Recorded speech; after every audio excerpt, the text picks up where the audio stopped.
সুপ্রিয় দর্শক, দেখছেন রাজধানীর ত্রাস যে বাঙালির টেসলা নামে পরিচিত যে ব্যাটারি চালিত রিক্সা।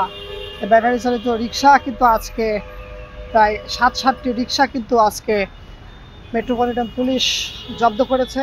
এবং এই ব্যাটারি চালিত রিক্সার জন্য যে পরিমাণ রাজধানীর যে প্রাইভেট এবং মোটরসাইকেল ওয়ালাদের যে পরিমাণ আসলে বিব্রত পড়তে হয় এবং তাদের যে বিভ্রান্তিতে পড়তে হয়, এই সাধারণত এই যে ব্যাটারি চালিত যে রিক্সাগুলো দেখছেন, যে পরিমাণ দুর্ঘটনা ঘটে থাকে রাজধানীর অলিতে গলিতে এবং সড়কগুলোতে, তার বিরুদ্ধে কিন্তু মেট্রোপলিটন পুলিশ একটি ব্যবস্থা নিল। আমরা দেখছি যে এখানে 7-7টি ব্যাটারি চালিত রিক্সা কিন্তু জব্দ করেছে।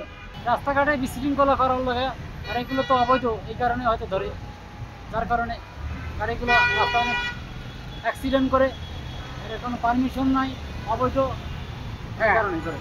এর মতো আরো বন্ধ হলে ভালো হয়, এদের কারণে আমরাও চলতে পারতেছি না।